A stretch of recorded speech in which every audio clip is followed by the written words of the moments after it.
प्रधानमंत्री नरेंद्र मोदी ने हाल ही में अपने जापान दौरे के दौरान वहां रह रहे एक्सपेट्रिएट इंडियंस के एक प्रोग्राम में अलग अंदाज में कहा था कि मैं मक्खन पर नहीं, पत्थर पर लकीर खींचता हूं।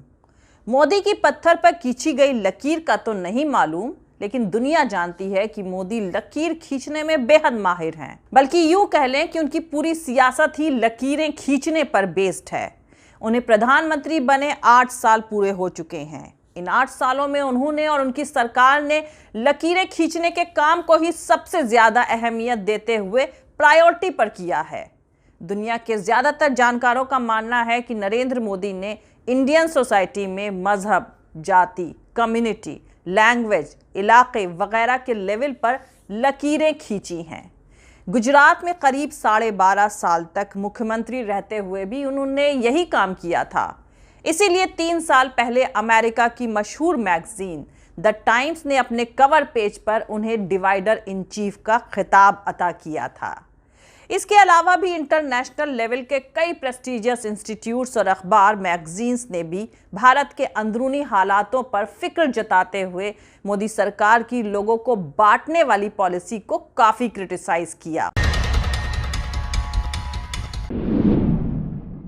खैर दोस्तों, एक हाथ में विकास का झंडा, दूसरे हाथ में नफरत का एजेंडा और होठों पर हिंदुत्ववादी राष्ट्रवाद के नारे ने मुल्क के माहौल को गर्म कर रखा है। ताजा मामला कर्नाटक के बेंगलुरु में टीपू सुल्तान महल का है। जी हां दोस्तों, हिंदू ऑर्गेनाइजेशन ने इल्जाम लगाया है कि टीपू सुल्तान महल मंदिर की जमीन पर कब्जा करके बनाया गया था। तो दोस्तों, आपको बता दूं कि भारत की हिस्ट्री में ऐसे ढेरों एग्जाम्पल्स मौजूद हैं जो ये साबित करते हैं कि टीपू सुल्तान ने हिंदुओं की काफ़ी मदद करी थी, उनके खराब या टूट रहे मंदिरों की मरम्मत करवाई थी। टीपू सुल्तान के दरबार में तो तकरीबन सारे हाई लेवल ऑफिसर्स हिंदू ब्राह्मण थे। इसका सबसे बड़ा एग्जाम्पल है श्रृंगेरी के मठ का रिकंस्ट्रक्शन।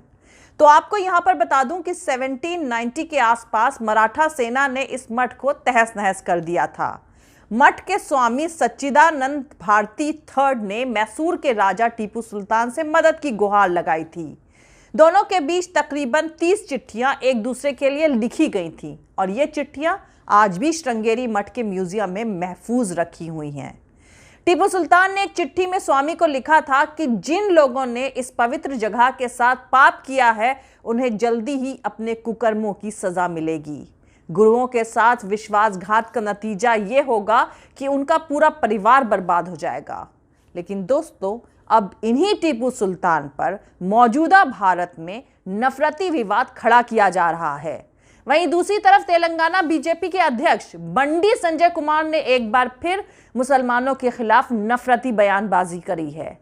बंडी संजय कुमार ने कहा है कि जब पूरी तरह रामराज आ जाएगा तो उर्दू लैंग्वेज को बैन कर दिया जाएगा। साथ ही उन्होंने ये भी कहा है कि जहां भी मस्जिदों की खुदाई होगी वहां शिवलिंग मिलेंगे। तो दोस्तों, जानकारों के मुताबिक पिछले 7-8 साल के दौरान भारत के अंदर चारों तरफ फैलती कम्युनल नफरत, तनाव और वायलेंस की समूची तस्वीर सिविल वॉर जैसे हालात को दस्तक दे रही है। तो दोस्तों, आगे वीडियो में इस सियासी साजिश की पूरी पड़ताल करेंगे, लेकिन उससे पहले जो लोग मेरे इस चैनल पर नए हैं वो मेरा YouTube channel political Tamasha with doctor Arshi को सब्सक्राइब करके वहां पे लगी बेल आइकॉन को जरूर दबा दें ताकि आपको हमारे आने वाले हर वीडियो की अपडेट्स मिलती रहे।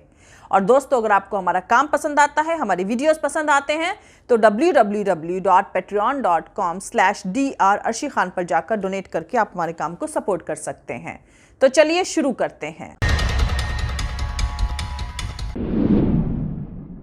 तो दोस्तों, इंटरनेशनल मीडिया में काफी दिनों से कहा जा रहा है कि प्रधानमंत्री के तौर पर नरेंद्र मोदी ने सिर्फ मुल्क में ही नहीं बल्कि फॉरेन पॉलिसी के मोर्चे पर भी ऐसी लकीरें खींची हैं कि किसी भी पड़ोसी देश के साथ भारत के रिश्ते अब नॉर्मल नहीं रहे हैं।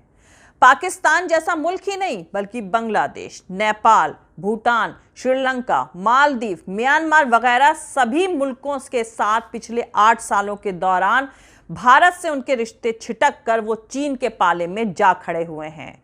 8 साल पहले नरेंद्र मोदी ने प्रधानमंत्री बनने के 2.5 महीने बाद जब 15 अगस्त 2014 को लाल किले से पहली बार देश को एड्रेस किया था तो उनके भाषण को समूचे देश ने ही नहीं बल्कि दुनिया के दूसरे तमाम देशों ने भी बड़े गौर से सुना था। नरेंद्र मोदी ने अपने उस भाषण में देश की इकोनॉमी और सामाजिक तस्वीर बदलने का इरादा जताते हुए देशवासियों और खासकर अपनी पार्टी और उससे जुड़े ऑर्गेनाइजेशन के कार्यकर्ताओं से अपील करी थी कि अगले 10 साल तक देश में कम्युनल तनाव के हालात पैदा ना होने दें। नरेंद्र मोदी ने कहा था कि कास्टिज्म, कम्युनलिज्म, रीजनलिज्म के बेस पर लोगों में भेदभाव ऐसा जहर है जो हमारे आगे बढ़ने में रुकावट डालता है। आइए हम सब अपने मन में एक संकल्प लें कि अगले 10 साल तक हम इस तरह की किसी भी एक्टिविटी में शामिल नहीं होंगे। हम आपस में लड़ने के बजाय गरीबी से, बेरोजगारी से, इलिटरेसी से लड़ेंगे और एक ऐसा समाज बनाएंगे जो हर तरह के तनाव से मुक्त होगा, आजाद होगा। मैं अपील करता हूं कि यह एक्सपेरिमेंट एक बार जरूर किया जाए। इतना ही नहीं, मोदी ने अपने उस भाषण में पड़ोसी मुल्क पाकिस्तान की तरफ दोस्ती का हाथ बढ़ाने का पैगाम भी दिया था। मोदी ने गरीबी, बेरोजगारी, इलिटरेसी, आतंकवाद को भारत और पाकिस्तान की इक्वल प्रॉब्लम बताते हुए कहा था कि दोनों मुल्क आपस में लड़ने के बजाय कंधे से कंधा मिलाकर इन सारी मुश्किलों से लड़ेंगे तो दोनों मुल्कों की तस्वीर बदल जाएगी। अब मोदी का यह भाषण उनकी स्टैब्लिश इमेज के तो बिल्कुल अपोजिट माना गया। देश दुनिया में इस भाषण की काफी तारीफ हुई थी। पॉलिटिकल और कारोबारी दुनिया में भी यही माना गया था कि जब तक देश में कम्युनल तनाव के हालात बने रहेंगे तब तक कोई फॉरेन इन्वेस्टर भारत में अपने इन्वेस्टमेंट नहीं करेगा और विकास से जुड़ी दूसरी एक्टिविटीज भी ठीक तौर से नहीं चल सकेंगी। लोगों ने तब सोचा था कि इस बात को जानते समझते हुए ही मोदी ने ये सारी तमाम बातें अपने भाषण में कही हैं। प्रधानमंत्री के इस भाषण के बाद उम्मीद लगाई जा रही थी कि उनकी पार्टी और उससे जुड़े तमाम ऑर्गेनाइजेशन के लोग अपने और देश के सुप्रीम नेता की बात मानेंगे, लेकिन रत्ती भर भी ऐसा कुछ नहीं हुआ। मोदी की नसीहत को उनकी पार्टी के निचले लेवल के कार्यकर्ता तो दूर, केंद्र और स्टेट सरकारों के मंत्रियों, सांसदों, विधायकों और पार्टी के स्पोक्स पर्सन ने भी तवज्जो नहीं दी। इन सब के मुंह से सामाजिक और कम्युनल बंटवारा पैदा करने वाले नए नए बयान सामने आने लगे और यह सिलसिला तब से लेकर अब तक जारी है। अब इसे कोइंसिडेंट कहें या प्री प्लान साजिश कि प्रधानमंत्री के इस भाषण के बाद देश में चारों तरफ से कम्युनल वायलेंस की खबरें आने लगी थीं।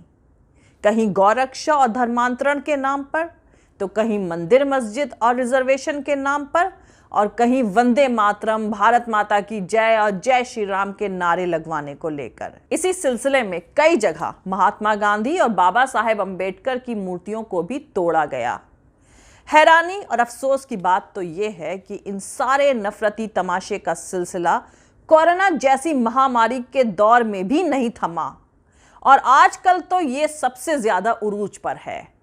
नॉर्थ इंडिया के बीजेपी रूल्ड स्टेट्स में शुरू हुआ वाराणसी के काशी विश्वनाथ मंदिर, ज्ञानवापी मस्जिद और मथुरा में श्री कृष्ण जन्मभूमि विवाद के बीच ही कर्नाटक के बेंगलुरु में टीपू सुल्तान महल का मुद्दा अब एक हिंदू ऑर्गेनाइजेशन ने उठाया है। एक रिपोर्ट के मुताबिक हिंदू जन जागृति समिति ने इल्जाम लगाया है कि टीपू सुल्तान महल मंदिर की जमीन पर कब्जा करके बनवाया गया था। उन्होंने कहा है कि कुछ लोगों के मुताबिक वेदों को उस जगह पर पढ़ाया जाता था और मैं हिंदू जन जागृति समिति की तरफ से मांग करता हूं कि इस जमीन का सर्वे करके इसके असली मालिक को ट्रांसफर किया जाए। तो अब आपको यहां पर बता दूं कि कर्नाटक में अभी करीब हफ्ते भर पहले उन दो मंदिरों में आरती के नाम को बदलने की भी सिफारिश करी गई थी, जिसका रिश्ता टीपू सुल्तान से बताया जाता है। ये मामला तमिलनाडु के मंड्या में मेलुकोटे चेलुव नारायण स्वामी मंदिर का है। एक रिपोर्ट के मुताबिक कई हिंदू ऑर्गेनाइजेशंस के विरोध के बाद जिला एडमिनिस्ट्रेशन ने मेलुकोटे चेलुव नारायण स्वामी मंदिर की सलाम आरती का नाम संध्या आरती करने की सिफारिश करी है। सलाम आरती को सदियों से देवतीगे सलाम प्रथा के तौर पर जाना जाता रहा है। ऐसा कहा जाता है कि टीपू सुल्तान की हुकूमत के दौरान मंदिर के पुजारियों ने पीठासीन देवता की देव तीगे सलाम के नाम से प्रथा रोजाना शाम 7 बजे शुरू करी थी। वैसे पहले भी टीपू सुल्तान को लेकर कई राइट विंग ऑर्गेनाइजेशंस मुद्दा उठाते रहे हैं।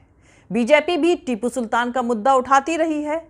कर्नाटक के former chief minister BS Yediyurappa ने 2019 में सेकेंडरी स्कूलों की हिस्ट्री की किताब से टीपू सुल्तान के चैप्टर को हटाने की बात करी थी, तो इस पर काफी बवाल हुआ था। कर्नाटक में सत्ता में आने के फौरन बाद जुलाई में बीजेपी सरकार ने टीपू सुल्तान की जयंती समारोह को खत्म कर दिया। ये एक सालाना सरकारी कार्यक्रम था जिसको सिद्धार मैया की अगुवाई वाले कांग्रेस सरकार के दौरान शुरू किया गया था। इसका 2015 से ही बीजेपी विरोध कर रही थी। टीपू सुल्तान को ब्रिटिश ईस्ट इंडिया कंपनी का दुश्मन माना जाता था। श्रीरंगपटना में अपने किले का बचाव करते वक्त ब्रिटिश सेना से लड़ाई के दौरान मई 1799 में उनकी हत्या कर दी गई थी। दुनिया भर के इतिहासकार, दुनिया भर के हिस्टोरियंस टीपू को एक सेक्युलर रूलर के तौर पर देखते हैं जिन्होंने अंग्रेजों की ताकत को चैलेंज किया था। खैर दोस्तों, भारत में बढ़ते कम्युनल तनाव पर करीबी नजर रख रहे दुनिया भर के तमाम जानकारों का मानना है कि अगर फौरन ही इन नफरती सियासी तमाशों पर सख्ती के साथ रोक नहीं लगाई गई तो मुल्क की तस्वीर आने वाले दिनों में बेहद डरावनी हो सकती है। मिलते हैं अगले वीडियो में। जय हिंद, सत्यमेव जयते, अल्लाह हाफिज। दोस्तों, हमारा पूरा वीडियो, दूसरे और वीडियोस देखने के लिए हमारा YouTube channel political Tamasha with doctor Arshi को सब्सक्राइब करके वहां पे लगी बेल आइकॉन को ज़रूर दबा दें ताकि आपको हमारे आने वाले हर वीडियो की अपडेट्स मिलती रहे। और दोस्तों, अगर आपको हमारा काम पसंद आता है, हमारे वीडियोस पसंद आते हैं तो www.patreon.com/dr अर्शी खान पर जाकर डोनेट करके आप हमारे काम को सपोर्ट कर सकते हैं। दोस्तों, अगर आपको हमारा वीडियो पसंद आता है तो लाइक और शेयर करना हरगिज़ नहीं भूलें। आप हमें फॉलो भी कर सकते हैं हमारे ट्विटर, इंस्टाग्राम और फेसबुक पेज पर। मेरा ट्विटर हैंडल है @अर्शी अजीज़ खान। Thank you. मिलते हैं अगले वीडियो में।